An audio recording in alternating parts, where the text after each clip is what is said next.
Bienvenidos. Y vamos comenzando con esta sesión de la alquimia de la innovación en los diálogos de la organización, 2 de diciembre 2020.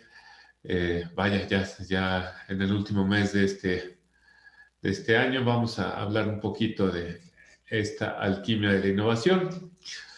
Me permito presentarme, mi nombre es Guillermo Granados y pues estoy a cargo de esta compañía que se llama Business Performance Institute y soy representante de México en el Comité Técnico Internacional TC279 que crea la norma ISO 56000 de Administración de Sistemas de Innovación, y también soy presidente del Comité Técnico de Normalización Nacional CTNN10 en México, y he sido presidente del Comité Técnico del Premio Nacional de Tecnología e Innovación. Las actividades en Business Performance Institute son precisamente las ideas, las actividades y las personas. Ustedes saben que todas las organizaciones tienen que ejecutar actividades, ya sean organizaciones de una persona o de 100,000 personas.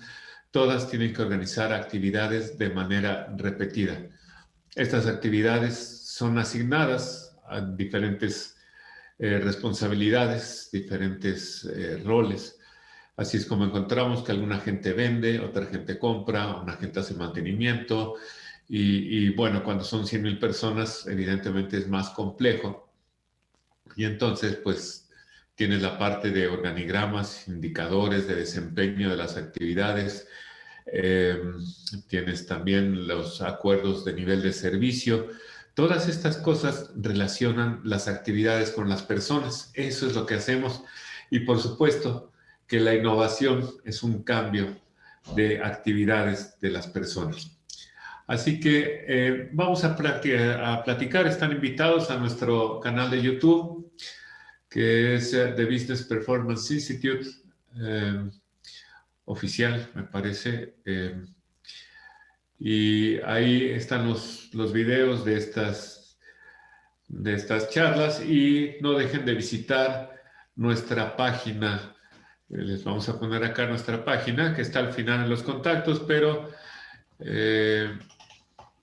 pueden encontrarnos en Business Performance Institute México o en competitividad.org. Vamos a dialogar sobre los componentes de una mezcla de innovación perfecta. Ese término es fascinante ahorita que estamos en la Saturnalia, también Navidad. Hablamos de la alquimia. ¿Qué es esta alquimia? ¿Qué es estos viejos tratados de las recetas secretas de esa mezcla poderosa que se llama alquimia? ¿Qué es la alquimia? Bueno, en primera se tenía que mover, ahí está. La alquimia pues viene del árabe, ¿verdad? Ahí podemos ver claramente el árabe, ¿verdad? Que tiene que ver con al, de Alá, de Dios, y química, ¿verdad? La química con Dios puede hacer una serie de definiciones, pero vamos a la más sencilla. Transformar algo común en algo extraordinario. Eso es la alquimia. La mayoría de las veces se asocia con transformar plomo en oro, ¿verdad? Pero no es la única forma, sino transformar algo común, un producto común, en algo extraordinario. Puede ser una especie de alquimia organizacional. Y bueno, pues es obviamente una cuestión de ensayos, pruebas, errores, fracasos, innovaciones y, por supuesto, alquimistas. ¿Y qué es un alquimista? Un alquimista es, si está, ¿cómo se activa el Face Live? Sí, supuestamente está activado, ¿no? ¿O no está tan activado? Sí está, ¿cómo se activa el... Ahí está, sí. El Face Live. Sí, ahí está. De hecho, era yo mismo, está sonando. Ok. Entonces, el alquimista es la persona capaz de transformar algo común en extraordinario, o de crear simplemente lo extraordinario mezclando elementos comunes. Por ejemplo, pues hacer oro de la nada en los tiempos antiguos, su traducción a los tiempos actuales es pues crear un unicornio, que es como se le llama en el lenguaje de emprendimiento a las empresas que han logrado grandes capitalizaciones, como por ejemplo Kavak. Tenemos nuestra primera empresa unicornio mexicana. Clip, que ha estado cerca, y no sé si se ha catalogado o no, pero es una empresa también muy notable. En Colombia el primer unicornio fue Rappi. Y bueno, pues alquimistas son los que hacen estas empresas de la nada, pero también son los que hacen empresas eh, ya existentes, las hacen todavía más grandes. Aquí me gusta citar el ejemplo de Steve Jobs, cuando retoma Apple. Apple ya existía después de que lo corrieron, ¿verdad? Y retoma Apple y la lanza otra vez a ser grande. Entonces, no solamente la crea una vez, sino la transforma en, en otra ocasión. También tenemos a Elon Musk, que pues, hace los automóviles, que ahora vemos los Tesla, entre muchas otras cosas, menos conocido en México por PayPal. Y por supuesto, a, ahora sí que a uno de los papás de ellos, a Bill Gates, que hace Microsoft desde la década de los 80s, 70s.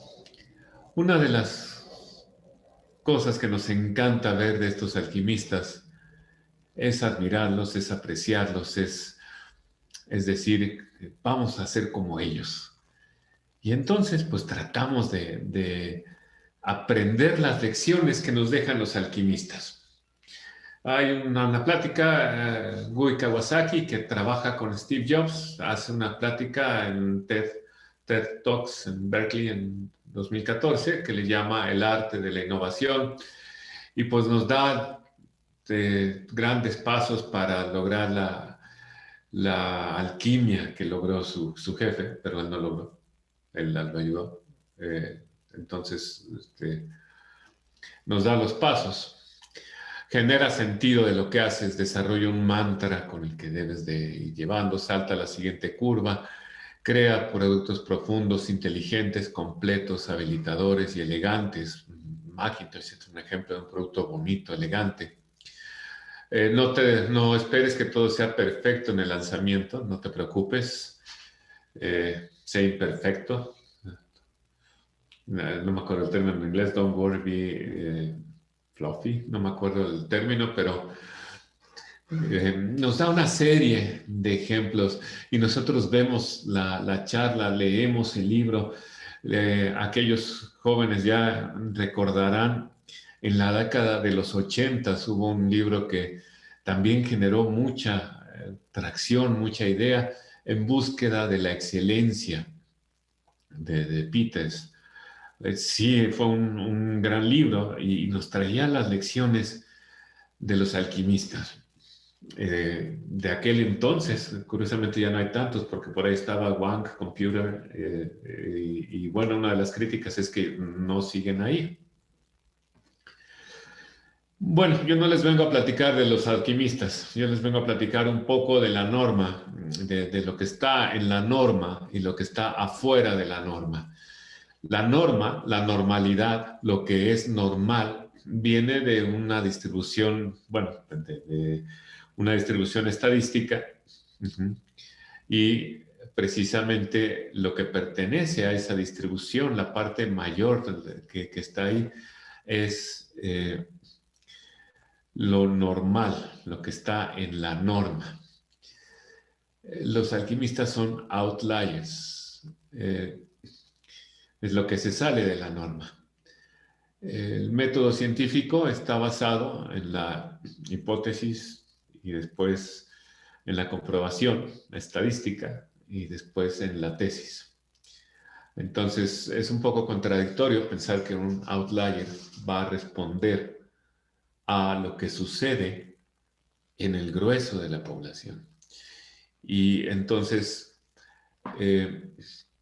nos puede llevar a una desorientación, una falacia, ¿sí? Por el respeto que le tenemos a estas personalidades y pensar que sus consejos son completamente aplicables a nosotros. De eso se trata la charla de hoy. Alguna vez le preguntan a un escultor, no estoy seguro si es Miguel Ángel, cómo se esculpe un elefante.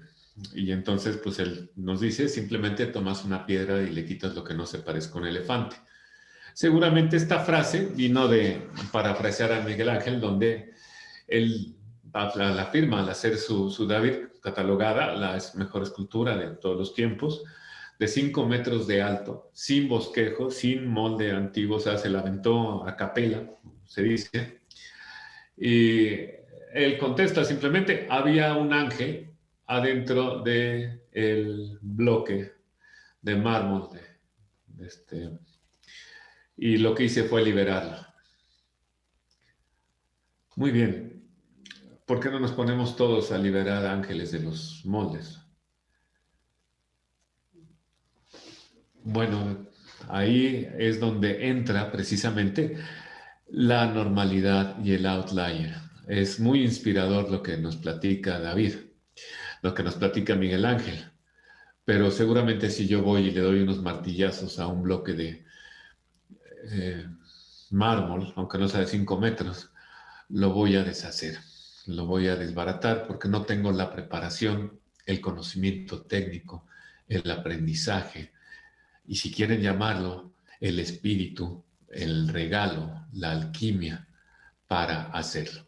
Quizá lo pueda aprender, quizá pueda replicarlo, pero cuando un outlier nos da consejos, nos los va a dar desde su perspectiva y es muy admirable. No quiero decir que no los admiremos, que no aprendamos de ellos, simplemente que tomemos en cuenta nuestra base, nuestra realidad para decir cómo voy a lograr esto.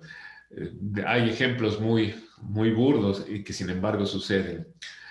Como Steve Jobs dejó Harvard para lanzarse por su sueño de hacer Microsoft, entonces pues yo creo que los títulos no son válidos.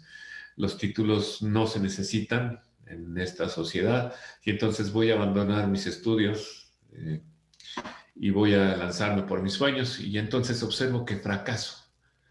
¿Por qué pude fracasar? Bueno, simplemente porque está construido bajo una anormalidad el hecho de que Steve Jobs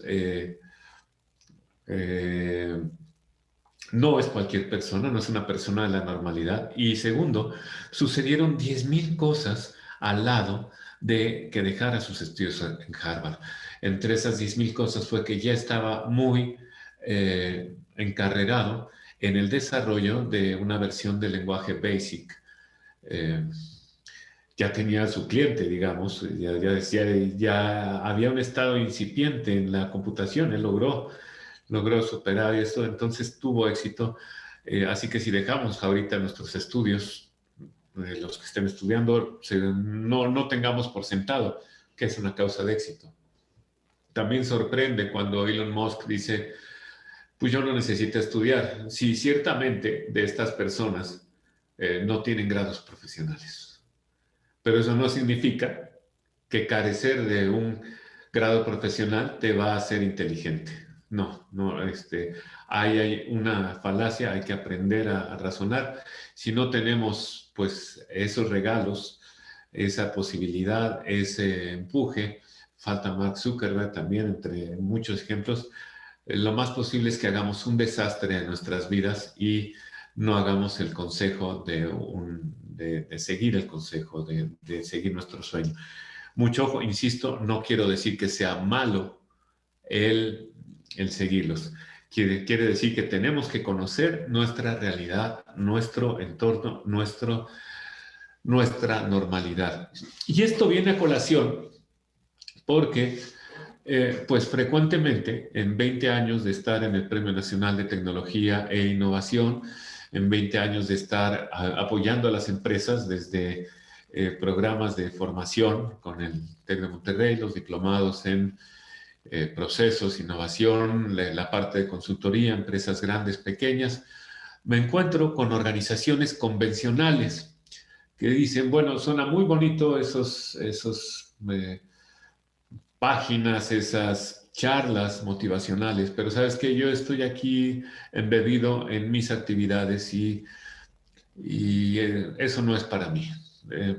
Una de las charlas que he tenido recientemente en la elaboración de un libro es que el empresario, y no solamente el mexicano, no se siente, promedio, el de la norma, no se siente con la capacidad de innovar. Siente que es algo que será para después que tenga mucho dinero, que será para después que ya haya solucionado la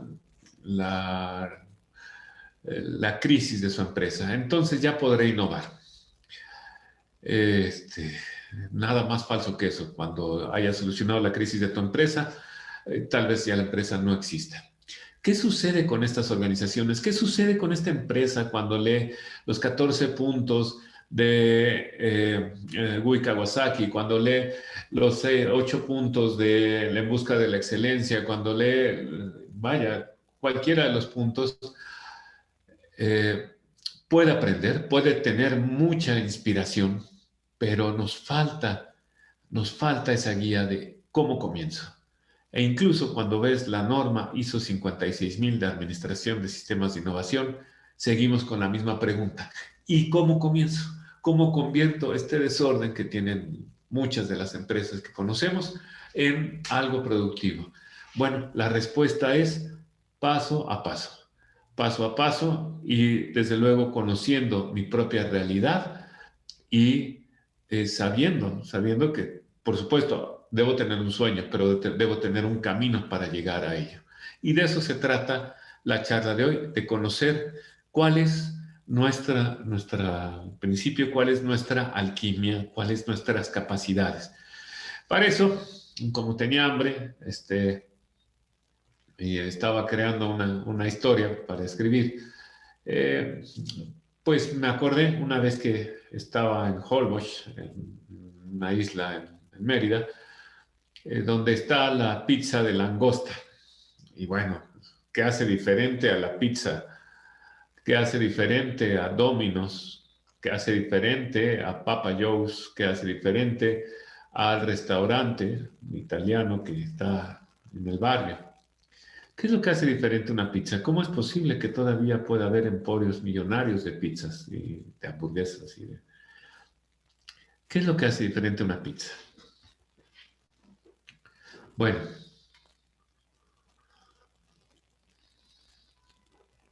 una de las cosas que eh, tendemos a no ver es, buscamos la pizza perfecta. La pizza innovadora es aquella que cumple ciertas características. La pizza innovadora es aquella que sea más exótica. O la empresa farmacéutica que es innovadora es aquella que hace investigación y desarrollo y va a ser la que cree la vacuna del COVID. Ujú. ¿Y es la única? ¿Puede existir en realidad la empresa perfecta? Como alguna vez mencionamos, una farmacéutica como el doctor Simi no necesariamente es innovador, no necesariamente es bueno. O una pizza eh, criticada, estas de Caesars, pues porque no tiene ingredientes selectos, no es la mejor pizza. ¿Cómo vende? ¿Cuál es la mejor pizza? Pues no hay una mejor pizza como hemos adivinado, sino que hay diferentes matices, hay diferentes orientaciones de las pizzas para que yo pueda tener la necesidad, cubrir la necesidad. Si estoy en una junta y necesito dar de comer a mi gente, pues voy a llamar a una pizza que esté rápido y que tenga un gusto estándar. Si voy acaso a cenar, O si quiero yo hacer, deleitar a mis invitados, pues voy a hacer una pizza eh, a mi gusto, pero no significa que una sea perfecta y la otra no. Ese es uno de los errores en donde tendemos a ver a los alquimistas, los que nos muestran, y los mercaderes de los alquimistas, los que escriben de los alquimistas, como modelo ideal. Es decir, si yo no encuentro un producto disruptivo, si yo no encuentro un océano azul, mejor me dedico a otra cosa. Y el océano azul, además, tiene que ser como yo me lo imagino, en ese sentido. No, no necesariamente eso aplica para la normalidad de las organizaciones. ¿Qué nos diría Gui Kawasaki sobre la pizza? Genera sentido, desarrolla un mantra. Bueno, algunos sí serán aplicables, pero ¿cómo? ¿Cómo puedo hacer un concepto disruptivo de una pizza? Bueno, por ahí me gusta a mí mucho una frase, que no sé si esa frase la he dicho con, pues, con algunas gentes que nos visitan. Nunca confíes de un mexicano que te dice que la comida no pica, si no eres mexicano. Nunca, nunca confíes en un mexicano que te diga, no, no pica, no pica nada, ¿no? De la misma forma, nunca confíes de un outlier que te dice la receta para el éxito. Y aquí hago mucho énfasis. No quiere decir que tengan mala intención. No quiere decir que sean malos, no quiere decir que no los escuches, no quiere decir que no te inspires. No. Quiere decir que entiendas en dónde están parados, cuál es su contexto, cuál es su realidad y con qué perspectiva te están aconsejando. Un mexicano que te dice que la comida no pica, pues es porque no le pica, efectivamente. No está diciendo mentiras. Claro que en su memoria orgánica, pues tiene una cantidad de salsas y pues ya bastante basta que hace que la comida pues no le pique. Pues un outlier que te dice la receta para el éxito también te va a decir, pues quítale lo que no se parece a un ángel y ya vas a tener una escultura, vas a hacer un David. Yo lo pude hacer, si yo lo puedo hacer, cualquiera lo puede hacer. Ahí está la falsedad de las cosas, como decían. Un outlier nunca será un científico, o bueno, nunca será respetuoso de la ciencia como persona, puede haber un gran científico, porque él no es parte de la normalidad. Entonces, a todos nos gustaría no ser parte de la normalidad. No sabemos si lo somos o no, pero en lo que sabes o no lo sabes, tienes que conocerte, porque aunque no fueras parte de la normalidad, nada nos dice que sea tu anormalidad la misma que la del outlier que tú estás escuchando. Entonces, ¿qué tenemos que hacer en nuestra organización para entender esta alquimia, esta forma de mezclar unos ingredientes para lograr una experiencia? Vamos a poner el ejemplo de una pizza, una experiencia que nos dé esa sensación, ese gusto, es lo que estamos buscando de una pizza bien hecha, bien preparada como yo la quiero, o de algo económico que llegue pronto para atender a mis invitados. Vaya, eso es lo que nosotros tenemos que hacer a través de experimentos y errores. Primero que nada, ¿cuál es nuestra razón de ser? Nuestra razón de ser, no se nos olvide, no es satisfacer al cliente. Nuestra razón de ser es generar una riqueza económica, ¿no? Porque somos una entidad económica. Claro, hay organizaciones sociales, hay organizaciones eh, altruistas. Vamos a concentrarnos en la económica. En dado caso, nada más es económico o social. Por ahí dicen, bueno, pero es que además de la cuestión económica tienes que generar bienestar, tienes que generar eh, empatía con la sociedad, etcétera. Sí, sí, muy cierto. Pero si no partes de una razón de ser económica, no vas a poder dar el segundo paso. Si no puedes pensar en crear más allá, si no tienes una base económica que te permita subsistir y pues crecer y ir modificando tus actividades. Jorge nos dice, satisfacer las necesidades de los dueños y accionistas. Exactamente, no.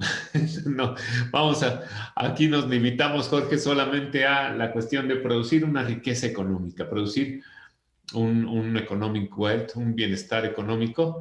Ajá. Ahora, claro, yo lo quiero hacer repetidamente, yo lo quiero hacer de forma sostenida.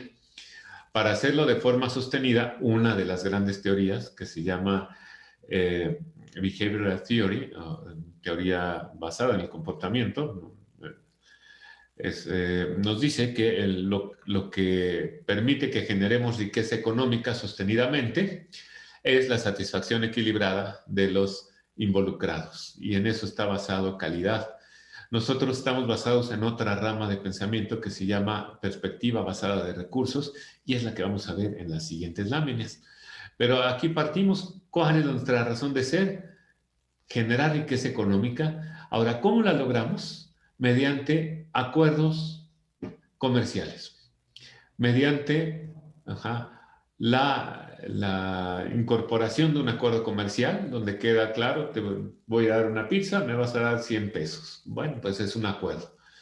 Entrego la pizza y recibo los 100 pesos. Esto lo llaman, en términos de mercadotecnia, la capacidad de generar valor. Alguien va a valorar lo que yo hago y por tanto va a tomarlo. Y la capacidad de recuperar el valor, es decir, de recibir esos 100 pesos. Por ejemplo, un ejemplo muy real de ahorita es que muchos restaurantes no les está alcanzando la capacidad de recuperar valor con los nuevos efectos de la pandemia, porque lo que llegan a recibir después de el costo de las plataformas y el costo del incentivo empresarial que tiene el gobierno para generando nuevos impuestos a las plataformas, pues ya les llega a quedar exactamente la mitad y no recuperan el valor suficiente para generar valor nuevamente. Entonces, bueno, ahí están algunos en una dinámica que necesitan encontrar. ¿Qué hago? Yo lo que necesito es tener esa capacidad de generar valor, pero de recuperar valor, lo cual me permita seguir operando, seguir generando valor para el cliente y recuperar valor. Y no solamente eso, mi función es más allá. Mi función es que además tengo que tener riqueza o valor, si quieren llamarlo en un término general, pero para mí, para el dueño. Yo necesito capitalizar, tener ese dueño y ese dinero y también poder dar dinero al negocio para que sigan dando. Todo esto es a través de un intercambio comercial. Entonces, aquí ya están entrando, pues además de los dueños, ya necesita haber un cliente que esté satisfecho, no solo que esté satisfecho, sino que pueda pagar y que pague, ¿verdad? Entonces yo recupere el valor y que yo tenga la capacidad de generar valor a ese cliente y ese valor que genero sea capaz para que él compre. Entonces, aquí hay dos actores centrales. El primer actor son los clientes. Aquí ya empiezan los clientes, no quiere decir que no había que satisfacer las necesidades, pero van en este punto número 3. Los clientes comunes, ¿qué hacen?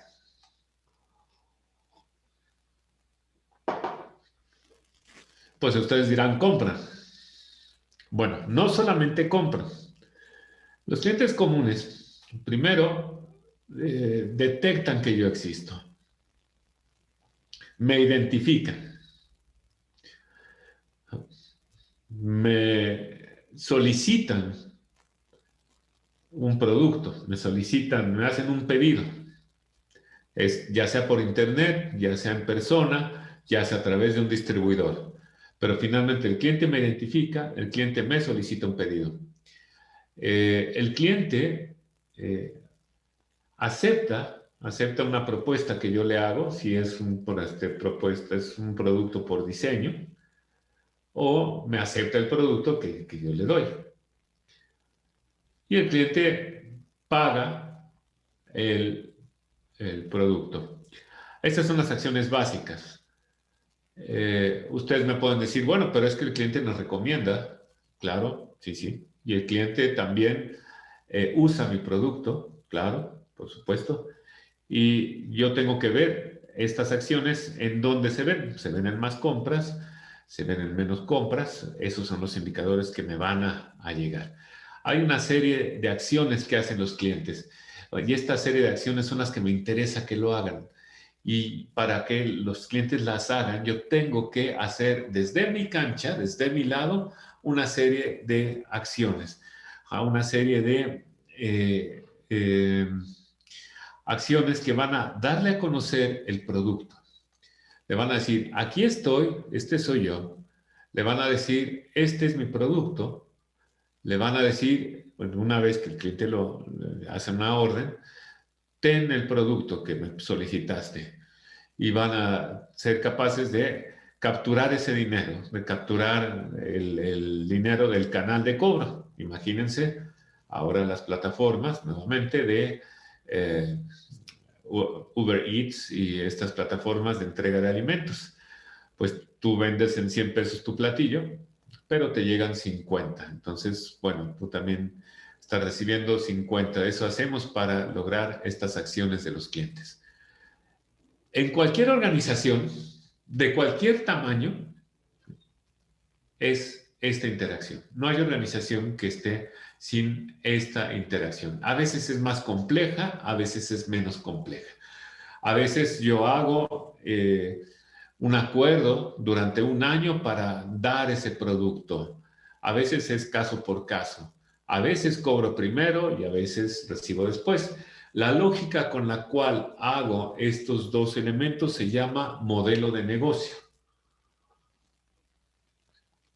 que es la forma a través de la cual yo realizo un acuerdo comercial, cumplo el acuerdo comercial y capitalizo el acuerdo comercial, sea en el orden que sea, fragmentado como sea, complementario con quien sea, siempre se puede modelar. Ese es el centro de lo que nosotros hacemos.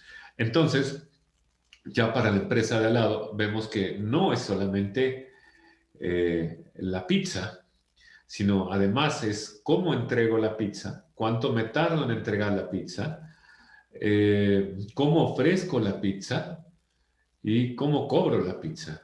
Uh-huh. ¿Cómo sería un logro excepcional? ¿Cómo sería poder salir de este círculo de las pizzas, de ser una pizza sin brillo, a una pizza diferente, eh, fuera de la norma? Bueno, sería si más clientes o mejores clientes nos buscaran. Si de pronto todo el mundo quisiera nuestras pizzas, como sucede con Little Caesars. ¿Por qué de pronto llega Little Caesars y se posiciona en el mercado? Bueno, simplemente porque la dio muy barata y es una pizza razonablemente buena y muy económica. Entonces, bueno, la salvación, más clientes nos buscan.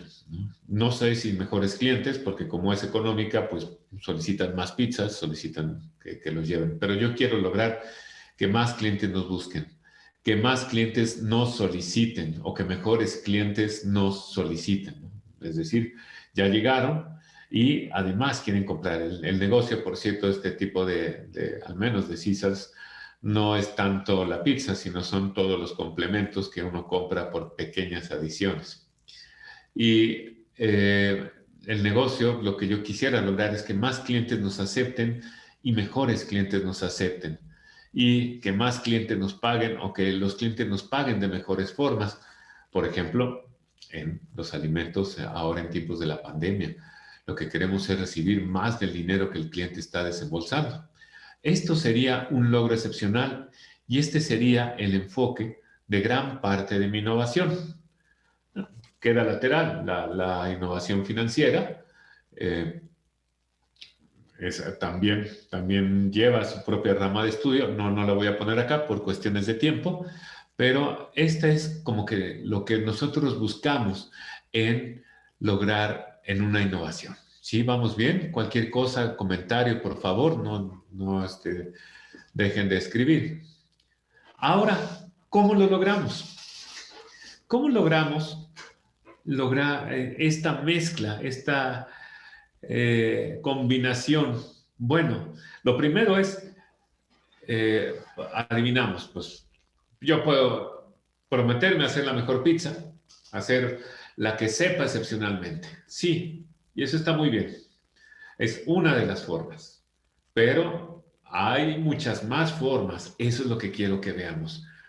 Si yo voy con un alquimista ya conocido, si voy con Little Caesars, en donde me ponga el libro de cómo tuve éxito haciendo pizzas, me va a decir, pues encontré que la necesidad del cliente es una pizza barata, económica y estándar. Y entonces fue lo que le di. Ok, sí, está muy bien, pero no solamente es por el tipo de ingredientes, sino también, como Domino's lo hizo en su tiempo, por la entrega rápida. También puede ser por un cobro conveniente. También puede ser por variedad del menú, dependiendo de las pizzas que hay. Puede ser también por las promociones que yo haga. Y también cada vez hay más apertura, adivinando lo que quiere el cliente, adivinando que el cliente los domingos se sienta a ver la tele y entonces es cuando quiere una pizza. Y es cuando yo pasaba por acá, no venía preparado, pero te ofrezco una pizza. Los genios de esto, pues Amazon, por supuesto, nos ha enseñado a que adivinar al cliente, pues es su herramienta para lograr estas ventas sobresalientes, este crecimiento. Y la presencia constante en las redes, que me detecte, que me identifique, que sepa que estoy ahí, que sepa que cuando lo necesite, cuando me necesite, ahí está. Bueno, esto sería lo más obvio. ¿Y cómo logramos esas diferencias en los momentos? Fíjense cómo anteriormente están los tres puntos clave, en la lámina anterior están los tres puntos clave, donde yo me exhibo para lograr un acuerdo, donde yo le propongo todo lo que yo hago para generar un acuerdo comercial, todo lo que yo hago para cumplir el acuerdo comercial y todo lo que yo hago para capitalizar el acuerdo comercial. Esto es lo que yo sé hacer, esta es mi receta, esta es mi sopa. ¿Y cómo generamos estas distinciones? Aquí es donde ya comenzamos a verlo un poquito diferente. Bueno, lo que nos dice precisamente la perspectiva basada en recursos, que es una corriente del pensamiento administrativo, pues nos dice que los recursos pues, son el ingrediente esencial de cualquier acción que haga, no solamente de cualquier pizza, sino de cualquier acción. Yo necesito el horno de cocción. Pues sí, necesito hornear la pizza, ya sea de forma eléctrica, en leña, en microondas. Acuérdense los estudiantes que todos hicimos una pizza con alguna tortilla de harina y salsa catsup y algo de queso rallado de colores mil en el refrigerador. Bueno, horno de microondas también se vale y es un mercado importantísimo. Eh, Podemos lograrlo con una receta, podemos lograrlo con harina. Eh, yo soy aficionado y me ha gustado elaborar mi propia harina, que no es, es un poquito engorrosito, pero sí cambia el sabor de la harina, los ingredientes, el sitio de venta, ajá, donde estoy vendiendo la pizza, el sitio donde se consume la pizza, que ahorita el reto está en hacer que el sitio de consumo sea tu propia casa, pero que tengas una experiencia comparable, inigualable. Ahora, no olvidemos que también en los ingredientes está la plataforma para ordenar la pizza, los comunicados en Internet, la plataforma para pagos y quizá tu cadena de distribución. No olvidar que todos los recursos son mezclados en la elaboración, entrega pues orden de una pizza. Entonces es todo un conjunto de cosas donde la receta secreta puede estar en cualquiera de ellos. ¿Sí? No todas las pizzas son cocinadas en horno de leña. No todas las pizzas son hechas con jitomatito natural. No todas las pizzas están hechas con queso, pero te la llevan a domicilio. No todas las pizzas se ordenan por internet. Toda esa mezcla es la que vamos nosotros a llegar. Hay una masa de coliflor en CPK. Eso le pareció buenísima idea. Ah, mira, al menos cargo de conciencia. No las he visto, ¿eh?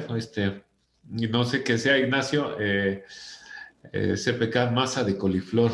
Bueno, pues a lo mejor no es mala idea. Pues le metes un poquito de garbanzo y también, pues no sé si ayude y se siente uno menos culpable, pero bueno, la cuestión es, ¿hasta dónde me puedo ir hacia atrás en esa cadena? Bueno, vamos antes a ver la alquimia. ¿En qué consiste la alquimia? ¿En qué consiste esta mezcla del alquimista, el que logra? Pues simplemente en la mezcla de ingredientes, la mezcla de lo que se tiene. Pero mucho ojo, aquí tenemos que ser capaces de ver todo lo que se tiene. Nos ha enseñado la administración clásica, muy seguida por Michael Porter, quienes hayan estudiado la cadena de valor, nos han enseñado que el material se transforma y la forma como lo transforma genera valor. Cierto, pero no es lo único que se transforma. La experiencia de la pizza no está hecha solamente de masa, está hecha de lugar, de plataforma electrónica, de datos, de adivinar qué es lo que necesitas. Está hecha de muchas más cosas. Ahí es donde tenemos que interpretar, que tamizar lo que nos dicen los alquimistas. Entonces, lo que se tiene, no nos vayamos con la idea inicial de que solamente se tiene material. No, se tiene toda una serie de recursos, toda una serie de cosas, una serie de recursos entre los cuales también podemos hablar de conocimiento y podemos hablar incluso de espíritu, podemos hablar de motivación y ganas, podemos hablar de todo lo que entra en esa olla, en ese perón del mago y lo que se obtiene, mezclando todo esto en el tiempo, en las proporciones exactas, es una forma diferente o bien de exhibir nuestra oferta, o bien de proponer el producto, o bien de entregar el producto, o bien de capitalizar el producto. Esto es lo que nosotros tenemos que tener en mente, puede ser una o varias. Entonces, la alquimia de la pizza es mucho más allá de solamente obtener una pizza. Es, insisto, el ambiente, la forma como la ofreces, la forma como la entregas, la forma como la cobras. Ajá.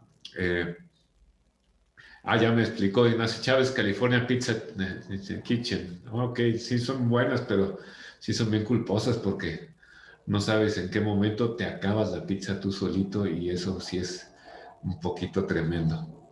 Y lo que se logra es, como habíamos dicho, solicitudes de clientes, aceptación, pagos completos. Fíjense cómo, cuando hablamos del planteamiento estratégico en las láminas anteriores, partimos de lo que se logra y llegamos a lo que se tiene. Y la alquimia, la innovación, vamos a llamarle para que vayamos tomando más sentido, es justamente partir de los recursos a lograr. Partir de estos recursos, de tener la receta secreta, de tener la aplicación mágica, de tener la exhibición en tu computadora en el momento en el que sé que se te antoja una pizza. Y parte de aquí, que yo lo tengo que lograr, que aterrizar, que desplegar en alguna de estas actividades y lo tengo que lograr aquí. Entonces, ahora sí, los expertos sobre competitividad, los académicos, los estudiosos, en esta teoría que le decía Javier, que se llama perspectiva basada en recursos, Resource-Based View, una autora, una economista, Edith Penrose, lo lleva hace ya varias décadas, en el siglo pasado, y después toda una serie de estudiosos hemos estado ahí en esta en esta corriente de pensamiento. El Premio Nacional de Tecnología e Innovación está basado en esto, ISO 56000 está basado en esta parte, y el principio es muy sencillo. Tener una mezcla de elementos, de recursos que nadie o muy pocos tengan. Claro, y saberla combinar. Que yo tenga, como le decía, ¿qué necesito para exhibir mi oferta a la persona adecuada en el momento adecuado? Pues necesito tener información. Necesito tener información de qué hace esta persona, de quién es, de cuánto gasta, de qué le gusta la pizza. Y esa información evidentemente cuesta. ¿Qué necesito para entregar una pizza de rechupete? Ah, pues necesito material y necesito una infraestructura, pan de horno a la leña, y necesito los procesos que me permitan llegar a entregar el producto. O sea, ¿qué pasa cuando yo tengo algo que los demás no tienen? Por ejemplo, aquí en México tenemos la Casa de Toño, que tiene procesos sin necesidad de grandes computadoras, procesos de atención a la gente que a todo el mundo nos sorprende, ver cómo puede circular las personas, cómo pueden ir y cómo los meseros pues siempre están atentos. Es un logro muy, muy bueno en estos procesos.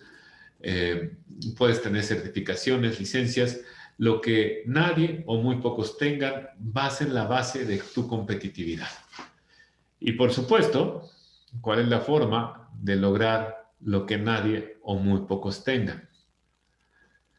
La forma obvia es que si está en el mercado, pues entonces muchos la pueden tener. Si yo hago mis pizzas con salsa prego, bueno, pues entonces seguramente pues el vecino la va a hacer con salsa prego. Entonces, ¿qué tal si yo hago mejor mi propia salsa? Si yo utilizo una plataforma de software que todo el mundo, bueno, que está disponible comercialmente, pues entonces los competidores la van a poder tener. ¿Qué tal si hago mi propia plataforma de software? Si yo tengo un componente electrónico que está en el mercado, pues también todos los demás pueden tener. ¿Qué pasa si yo hago mi propio componente electrónico? O firmo una exclusiva, o logro la forma en que solamente yo lo tenga. Entonces ya hablamos de esta competitividad, de ahí los derechos de autor, de ahí hemos visto grandes peleas entre Apple y Samsung por violación de derechos de autor, porque yo quise proteger algo que yo desarrollé y que tú me puedes copiar, pero las leyes están para protegerme, y entonces pues lo registro y lo hago una patente. La patente no es un recurso, es un mecanismo de protección de un recurso. Lo que utilizo es el recurso, lo que utilizo es el diseño, el proceso de fabricación. Eso es lo que yo utilizo. La gran pregunta es entonces hacer o comprar. Y bueno, pues desde luego diremos los que son románticos, pues hay que hacer todo. Y pues mucho cuidado, ¿no? ¿Qué significa hacer todo? Por ahí todavía unos más románticos van a decir, hay que tener independencia tecnológica.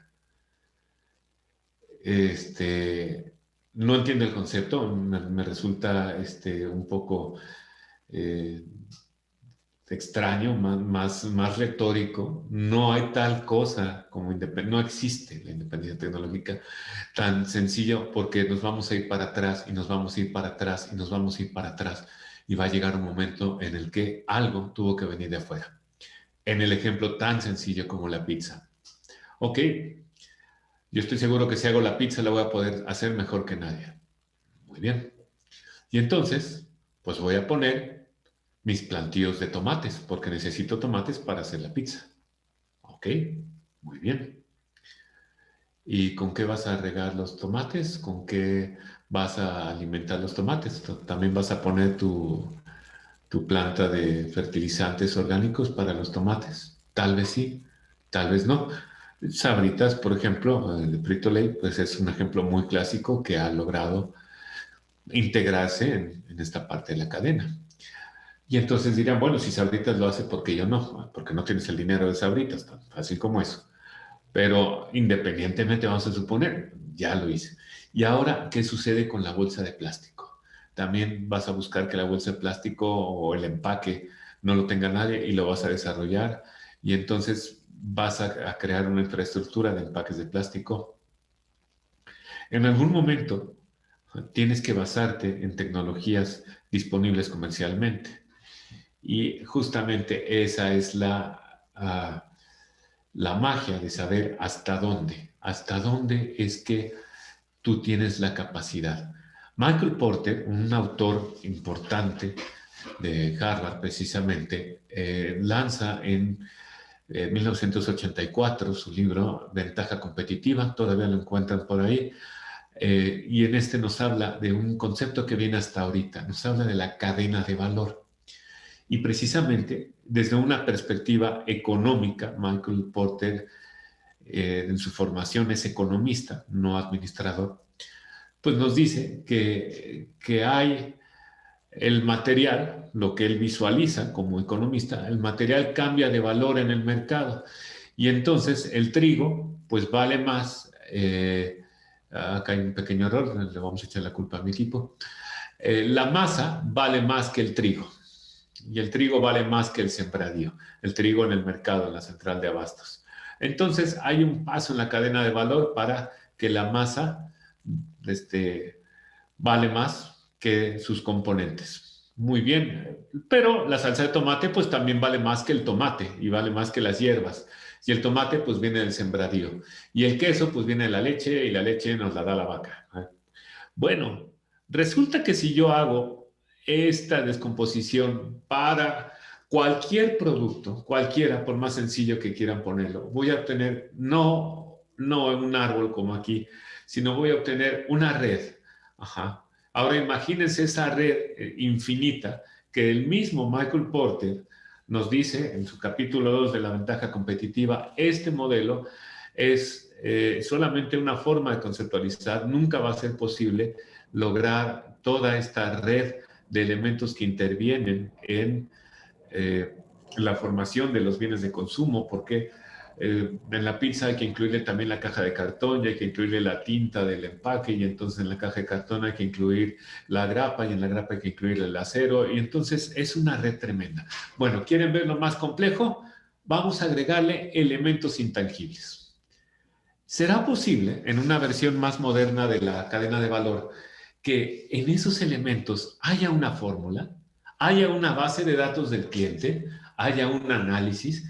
Es decir, que la cadena no sea simplemente lo que es evidente, ¿no? Era la masa, que la masa le pongo agua y entonces le pongo levadura y se hace una masa para pizza y después le pongo tomate y se hace pizza. Ok, ¿cuál es la materia prima? ¿Masa, salsa de tomate o queso? ¿O las tres? Bueno, no solamente son las tres, sino además falta la receta, falta el horno, falta colocar la base de datos de los clientes. Es una red tremenda. Entonces, bueno, se hace más complejo. ¿Y qué pasa cuando ponemos dentro de esta todo lo que mencionamos en la alquimia? ¿Se acuerdan? En la lámina anterior, que cuando empezamos a echar a volar la imaginación. Vamos a ponerle conocimiento, motivación, compromiso y vamos a ponerle todas las cosas bonitas que me enseñaron en mi curso de Haga Feliz al Cliente. A ver, ponlo en la cadena de valor. ¿Dónde va? ¿Dónde va esa parte? Digo, para que la podamos medir y la podamos modelar y la podamos llevar, ¿no? Justamente ese es uno de los grandes dilemas de cómo hacer moderno este enfoque. ¿Qué sucede cuando involucramos elementos intangibles? Bueno, hay una forma, hay una solución muy fácil que le llamamos en propiedad intelectual formas propietables. Esto lo encontraremos en la norma ISO 56005 de Administración del Acervo Intelectual. Las formas propietables son precisamente, dado que es muy difícil ver cosas que suceden, como la motivación, como la recomendación, como el ímpetu, es muy difícil de verlo. Lo que sucede naturalmente es que lo vemos en algo tangible y lo que se convierte en tangible es algo que yo puedo ser dueño. Yo puedo ser dueño de una fórmula de un medicamento que yo desarrollé, ¿sí? Y tan puedo ser dueño que la puedo patentar. Y eso es completamente intangible porque la fórmula del medicamento no es el medicamento, es una fórmula. Yo puedo ser dueño de un método de fabricación. Y también puedo ser dueño que lo fabrico y lo coloco lo protejo. También es patentable. Eh, y bueno, ahí ya puedo hablar de una forma propietable. Y ese es un gran paso. Cuando hablamos de formas propietables, ya estamos a un pasito de hablar de tecnología organizacional. Ya hablamos de algo que si es propietable, es transferible. Y si es transferible, es también desarrollable. Y desarrollable no solamente yo, sino desarrollable con una alianza. Por ejemplo, un molde, cuando hago un molde y llamo al CIATQ para que me ayude a hacer un molde de fabricación, bueno, el entregable está muy claro, pero también puedo pedir que me ayude a hacer una fórmula de un nuevo compuesto. Bueno, pues esa es una receta, también es algo entregable, propietable, registrable. La historia es que justamente estas formas propietables, la computadora que estamos en este momento viendo, la tableta que ustedes tienen, no es tecnología, sino es una forma propietable de toda una serie de desarrollos que han habido. Vean su propia computadora, la que tienen ahí enfrente. ¿Tecnología de qué? Bueno, pues por un lado, claro, está la tableta madre, la tarjeta madre, el motherboard, pero también está la pantalla, también está el teclado, también están los materiales con que fue hecho, está el diseño, la arquitectura de la computadora, todas ellas son formas propietables y a la vez podemos llamarlos que son tecnologías. Cuando hablamos de tecnología, de un dispositivo, es porque ahí yo puedo comprar y vender la computadora, pero el proceso por el cual se obtuvo la computadora, pues ese es difícil de verlo, es difícil de tangibilizarlo pues bueno, la única forma que hay que hacerlo es a través de este dispositivo. Igual sucede con una base de datos de clientes. ¿Cuánto vale la base de datos de clientes? ¿Por qué la venden? Bueno, todo el proceso que me llevó a juntar la base de datos del cliente, pues no lo digo, sino que tengo la base de datos de cliente y eso es lo que vendo. Igual un sistema informático, una formulación, un dispositivo. ¿Sí? Bueno, cuando hablamos de la forma propietable, ya podemos empezar a entender esto de la innovación. La forma propietable también es algo que yo realizo, que yo puedo desarrollar propiamente, puedo hacer mi propio software y llegar a esta forma al código, ¿sí? O yo lo puedo comprar en la tienda, o yo lo puedo desarrollar. Esta forma propietable es la base de mi recurso distintivo. Por ejemplo, la receta secreta. Pues yo tengo mi receta secreta del pollo Kentucky, o mi receta secreta de la Coca-Cola. Y entonces ya tengo el recurso distintivo, el proceso de elaboración. Porque los materiales pues, no son tan distintivos, son comprados en cualquier sitio. Y después ya soy capaz de organizar todo esto y presentarlo al cliente y lograr un efecto en los clientes y lograr la utilidad que yo quiero. Pero vean cómo la innovación comienza con esta forma propietable. Esta forma propietable se llama tecnología base cuando cumple ciertas características. Y es que precisamente pues sea diferenciada, tenga algo de exclusividad. Vamos a hablar de esta forma propietable. ¿Cómo se puede obtener una forma propietable? Bueno, yo la puedo comprar.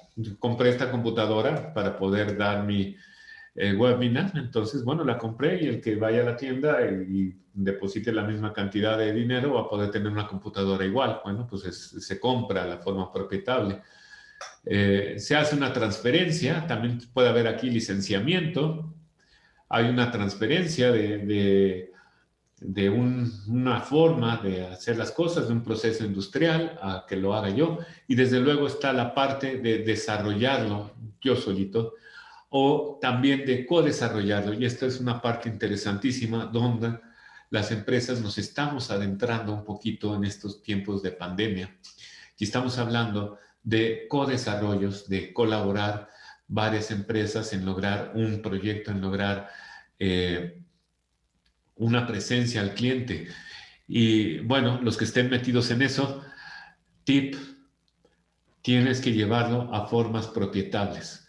Cada empresa dentro de esta red de formas propietables tiene que saber de qué es dueña. Yo soy dueña de la elaboración de la investigación y mi entregable es este. Yo soy dueño de la base de datos, yo soy dueño del desarrollo informático, yo soy dueño de la base de clientes y este es el entregable. Y bueno, así ya podemos hablar de un co-desarrollo.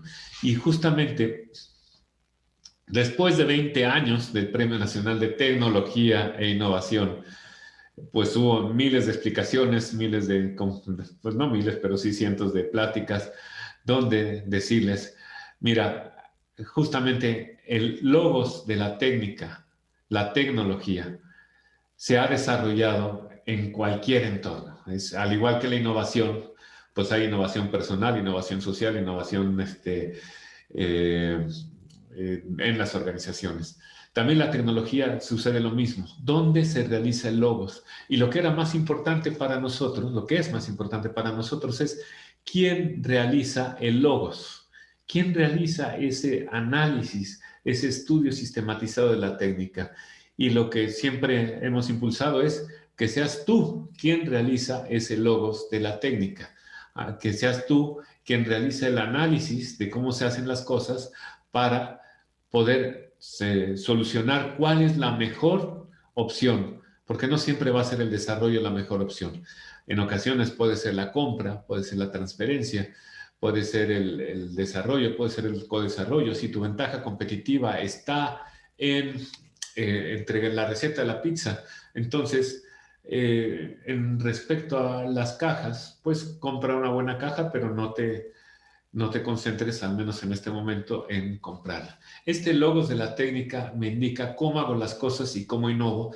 E insisto, se recuerden que la innovación no es solamente la pizza, es la forma a través de la cual yo ofrezco la pizza, logro un acuerdo comercial, entrego la pizza y capitalizo, capturo ese valor. Entonces, el logos de la técnica es precisamente todo lo que tiene que ver con ese intercambio comercial. Si tú no aterrizas tus logos de la técnica ahí, estás perdido. Y si solamente lo aterrizas en el producto, también estás muy limitado. El logos de la técnica es lo que decimos en BPI, tienes que innovar en todas las áreas de tu organización. Y el impacto se ve en esas tres partes, o en donde ofreces, en donde entregas y en donde capturas el valor. Cualquier comentario, por favor, adelante. Vamos a la recta final. Bueno, y entonces, ¿qué hacemos?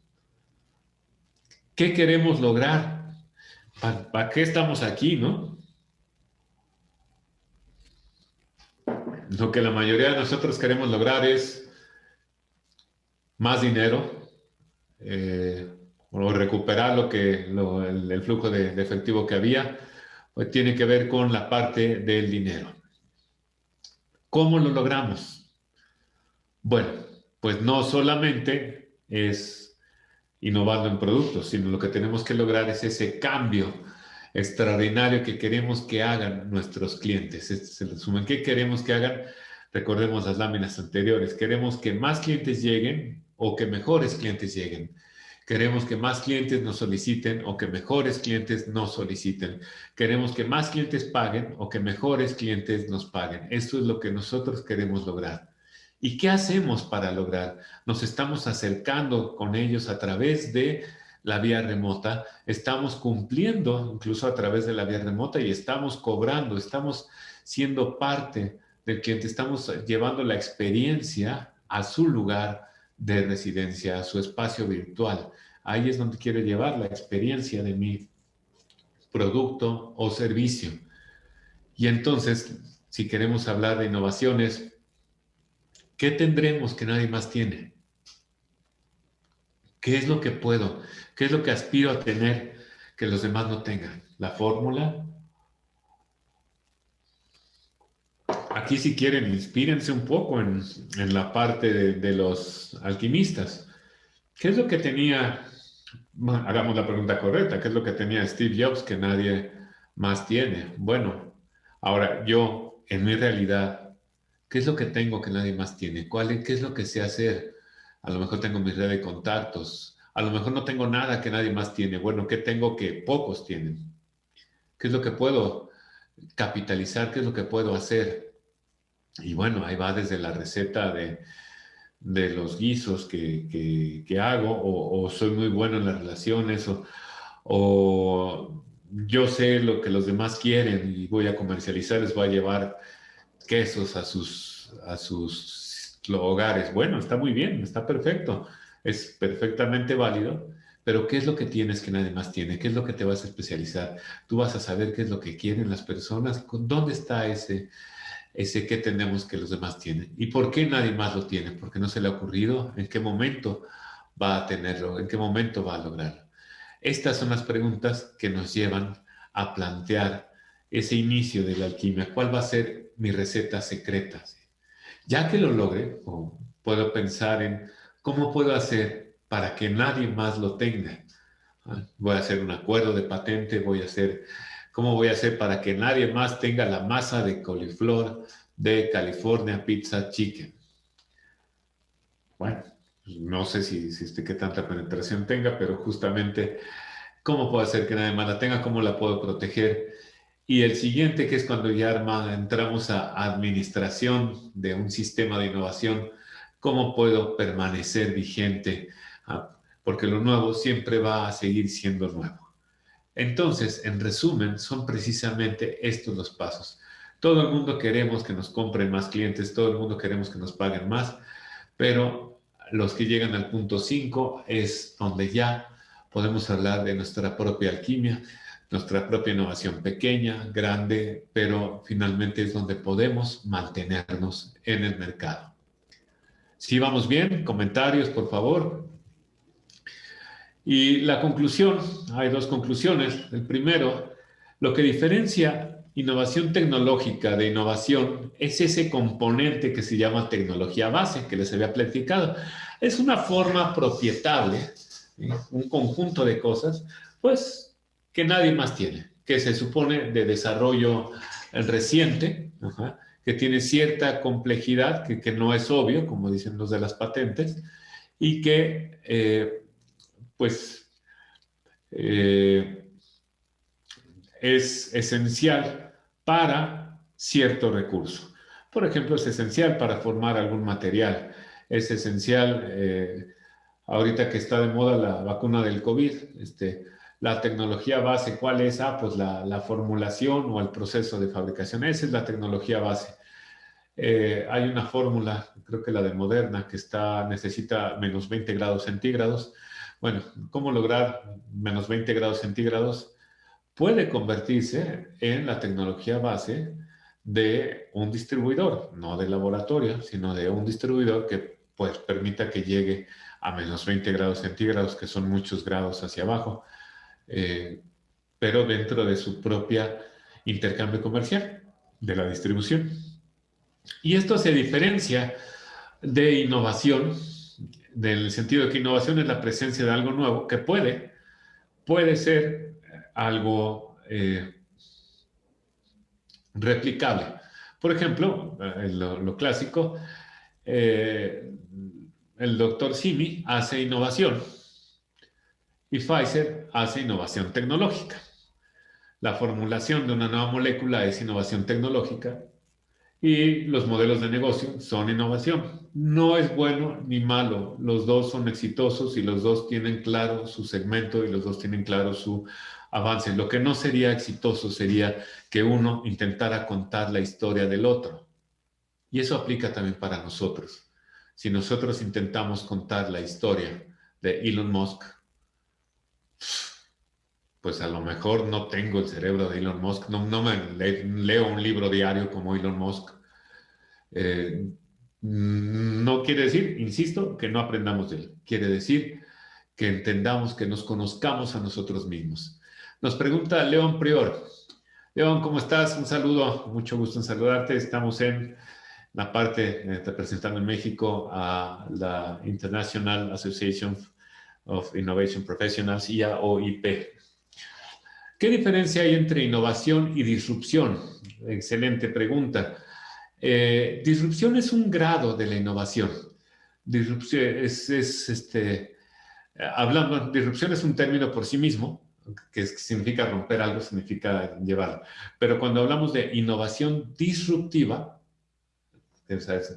disrupción actúa como adjetivo de la innovación, significa que lo nuevo fue verdaderamente nuevo, que no se había visto nada, algo similar, y que cambió la forma de actuar de la sociedad. Por ejemplo, el Internet es una innovación disruptiva, el mismo Facebook es una innovación disruptiva, ahora estamos mucho con innovaciones disruptivas. Esa es la diferencia, y una innovación, con innovación se refiere a toda la gama que hay, desde una innovación incremental, algunos autores nos hablan de innovaciones incrementales. Oppenheimer, por ejemplo, no me acuerdo quién habla muy pomposamente de la innovación inversa, que es llevar la innovación a los segmentos bajos. Por ejemplo, Coca-Cola lanza envases de plástico porque observa que en los países pobres pues ponemos el refresco en una bolsita de plástico y nos lo tomamos ahí. Entonces, pues lo que hace Coca-Cola es un envase de plástico para la bolsa. No es una innovación disruptiva, en realidad, pues es una innovación, pero que sirve. Entonces, justamente, León, una de los errores a veces es pensar que si no es innovación disruptiva, no es innovación. Es como decir, bueno, si yo no corro un maratón, no corro. Pues sí, suena muy bien, muy optimista, pero ¿cómo esperas correr un maratón si no corres antes 10 kilómetros? Entonces, para que una organización logre innovación disruptiva, ahí vamos con los outliers, ¿no? Yo quiero hacer innovación, pero yo quiero ser Kavak, quiero ser un unicornio porque mis metas están arriba y quiero ser Kavak. Si no soy Kavak, no soy nadie. Bueno, si tienes esa mentalidad, no vas a ser nadie, porque te estás esperando hasta que logres la innovación disruptiva. Y no quiere decir, insisto, que no la veas, pero que vayas haciendo, que vayas entrenando, que vayas logrando esas innovaciones hasta lograr una innovación disruptiva. Espero haber contestado la pregunta, León. Muy bien. Gracias por la pregunta. Gracias, enviar. Muy bien. Y la siguiente conclusión. No necesitamos replicar una historia de éxito ajena. No necesitamos sentirnos Steve Jobs. No necesitamos sentirnos Elon Musk. Sí necesitamos aprender de ellos. Y tienen características, desde luego, inspiracionales. Eso de leer un libro diario, yo no sé cómo dice que no necesita graduarse. Si lees un libro diario, a lo mejor no. Pero son sus realidades. Nosotros necesitamos construir nuestra propia mezcla secreta. Y eso es justamente lo que comencé contándoles. En 20 años del Premio Nacional de Innovación, la cantidad de empresas que ha participado es muy baja comparada con la cantidad de empresas que debe de estar participando. Bueno, yo entré en el 2016 a la presidencia, llevo los 20 años ahí, logramos elevar mediante un nuevo modelo de 100, 150 a 1000 y tantas, después pasó a 1600 participantes por edición anual. Bueno, se elevó, pero aún así son muy pocos.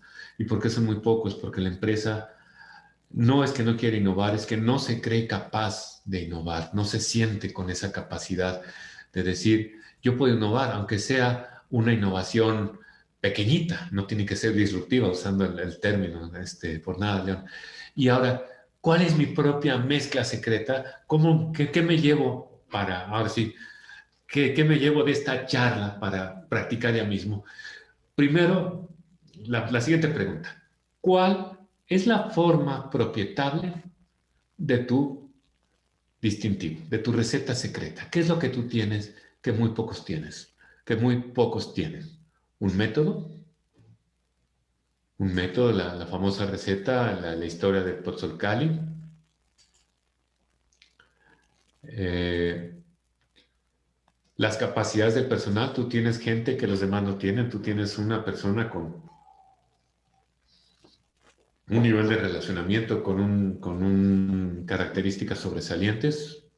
Si tú eres una persona con características sobresalientes, tienes información que nadie más tiene, tienes certificaciones, ¿qué es lo que tienes que nadie más tiene? Y llévalo una forma propietable. Una forma propietable no quiere decir que vayas y lo patentes, si quieres hazlo, ¿no? Pero quiere decir que lo entiendas como algo tangible. Si es un proceso, ¿cómo lo ves como un proceso? ¿Sabes qué es lo que no cae aquí? Y tienes que hacer el ejercicio. Cuando hablas de, es que tenemos mucha motivación. Ese es nuestro receta secreta. Bueno, ¿en dónde se ve la motivación? Ah, lo que pasa es que la gente es muy productiva. Ah, entonces ya tienes dónde se ve eso. Tu método de producción, tu forma de qué hacer tu mezcla es muy elevada. Cuando hablas de que tienes mucha experiencia, bueno, ¿dónde se ve esa experiencia? Sobre todo entre más institucional seas, los procesos, ¿cómo se ven los procesos? Recientemente tuve una discusión con un colega que me decía, los procesos no son activos, ¿no? Entonces, ¿qué son? Si gorditas Doña Tota se venden 120 millones de pesos o de dólares, no me acuerdo, hace unos años, pues lo compra Oxxo. Y de ahí los activos, porque como saben, las gorditas, pues están en plazas comerciales, los locales son rentados, lo único que tienen es la utilería. Pues se calcula que se pagó por lo intangible 80 millones de- de pesos o de dólares. Se me fue ahorita la cantidad, la unidad monetaria. Bueno, todo eso, esos son procesos. Quien diga que los procesos no valen y que no son recursos, no ha trabajado en procesos, ¿no? Los materiales que utilizan, los algoritmos. Entonces, eh, lo que me interesa que nos llevemos un metamétodo. Exactamente, Jorge, ¿cómo estás? Buenas tardes. Sí, sí, un método. ¿Qué es lo que te hace distintivo? Un metamétodo. Lo que nos hace distintivos en BPI, por ejemplo, es la forma de hacer la arquitectura de cada empresa. Esa es nuestra receta secreta. Si bien yo lo hice como tesis doctoral, pues no sería nada sin el equipo que me ha ayudado a bajarlo estos 15 años y lo hemos aterrizado en cómo hacer procesos, cómo hacer indicadores, cómo hacer descripciones de puesto, cómo hacer innovación, todo en una misma arquitectura. Fíjense cómo la arquitectura pues, es un documento, pues es un concepto, claro, y ese concepto, el chiste es saberlo aterrizar, saberlo llevar a algo. Entonces, esta es la conclusión, esto es lo que les quería decir y queremos ver que lo apliques. Comentarios, por favor, ya sea ahora, por correo. Platíquenos de qué están haciendo con sus organizaciones. Es tiempo de que todos veamos la normalidad y veamos que esto sigue funcionando. ¿Ah? Nosotros con todo gusto te ayudamos a construir tu estrategia ganadora de acuerdo a tus objetivos, capacidades y necesidades. ¿Sí? ¿Qué es lo que hacemos con esta receta secreta? Pues hacemos un diagnóstico de virtualización, te ayudamos a reinventar tu negocio, te ayudamos a optimizar tu negocio, te ayudamos a hacer sistemas de gobernanza, de environment, ethics, sustainability y Governance ESG, que le llaman, y también en los sistemas de gobernanza, por supuesto que están las certificaciones ISO 9001 y 56001, ya ahora habrá 56001, ahorita 56002, de administración de sistemas de innovación. Y desde luego, todo esto cabe en realidad en el diseño operativo, que es esta arquitectura, es esta cuál es la forma óptima de distribuir tus responsabilidades, tus personas. Jorge, muchas gracias. Gracias, Jorge, qué gentil comentario, te agradezco mucho. Eh, pues bueno, iniciamos nuestro diplomado en escalamiento de aceleración mediante la gestión de la innovación y la transferencia de tecnología el 1 de febrero 2021. Con todo gusto están los datos con nosotros y sigamos en contacto, sigamos pues avanzando, haciendo nuestras propias recetas secretas y buscando esta solución. Bueno, cuídense mucho y que tengan un bonito miércoles y una buena semana. Nos vemos el siguiente miércoles a las 17 horas. Hasta luego.